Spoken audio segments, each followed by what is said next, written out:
हेर कान्छ हेर जेठा यसपालि चाहिँ हेर तेरो आफ्नै दाजु उठेको छ इलेक्सनमा तिमीहरूको चाहिँ एकदम धेरै भन्दा पनि धेरै सहयोग चाहिन्छ है केटा ल बुझेन सहयोग त भइहाल्छ जजो हामीले नि हल्का विचार भएको चाहिँ राम्रो हुन्थ्यो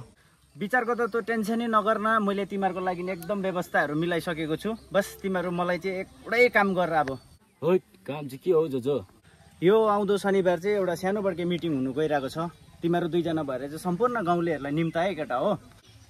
ल ल जजो ढुक्का मानेर बस्नु ल ल ल जजो अहिलेको लागि चाहिँ हामी लाग्दियो ल ल ल केटा हो ल किस्तारो गरम हो यहाँनिर रासिनको चामल पनि किस्तारो मैला दिएको नमस्ते नाना के गर्नु हुँदैछ नमस्ते नमस्ते ए भाइहरू पो आएछ त के कामले आएको थियो भाइ ए नाना यसपालि चाहिँ हाम्रो माथिको दाजु चुनावमा उठेको छ अनि सबैलाई निम्ताउँदै हिँडेको अनि आउँदो शनिबार हामीले सानो मिटिङ राखेको छ नछुट्टै आइदिनु होला तपाईँहरू ए त्यसको लागि पो आएको तिमीहरू त भोट भने टाउको दुख्छ मेरो टाउको साला हिजो अस्ति त्यो काइला दाजुले हिजो अस्ति पनि हैन 5 साल अगाडि मलाई जिताउनु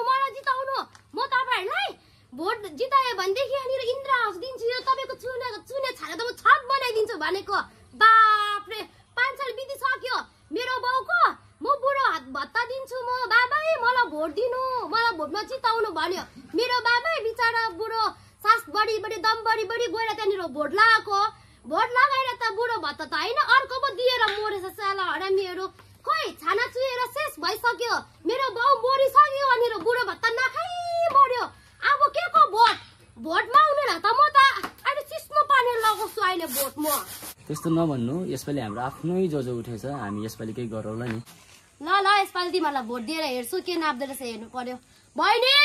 हजुर यहाँ आइज त हजुर दिदी भन्नुहोस् न के भयो ए यिनीहरू भोट माग्नु आएको अरे कि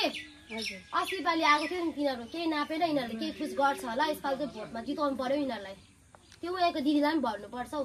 यिनीहरू गइरहनु भ्याउँदैन होला हो त्यो दिदीलाई पनि भन्नुपर्छ अनि शनिबार मिटिङहरू जानुपर्छ नि ल ए हुन्छ यो पालि जाउँ न त अब के हुन्छ हेरौँ न यो पालि गइकिन र नमस्कार सबैजनाहरू आइदिनु भएकोमा र यो आउँदो चुनावमा हजुरहरू सम्पूर्णले मलाई भोट दिएर विजय बनाउनु हुन्छ भनेर म एकदम धेरै आशा साँचिरहेको छु हजुरहरूको मुख्य समस्या भनेको नै पानी बिजुली स्कुल बाटोघाटो यो हाम्रो स्टुडेन्ट नानीहरूलाई यातायातको निम्ति एकदम धेरै असुविधा दुर्दुविधा परिरहेको छ र यो सम्पूर्ण म तपाईहरूको निम्ति ल्याउने छु अवश्य एकदम झट्टैभन्दा झट्टै गरेरै ल्याउने छु र तपाईहरूको अड्केको पैसाहरू सरकारी योजनाहरू सम्पूर्ण जति पनि जे हुन्छ म एकदम दावा ठोकेर भन्छु हजुरहरूलाई दिलाउने छु यो चाहिँ यो नेताको गोली बन्दुकको गोली हजुरहरू सबैले याद गरिदिनु होला र मलाई जिताइदिनुहोस्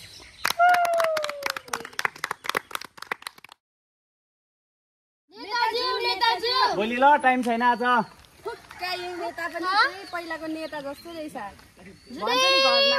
जुनै जोगी आए पनि कानै छिरो भनेको यही हो हेर कान्छा नेता आउँदैछ आज चाहिँ चिया खाने पैसा माग्नुपर्छ नेतालाई तिमीहरूको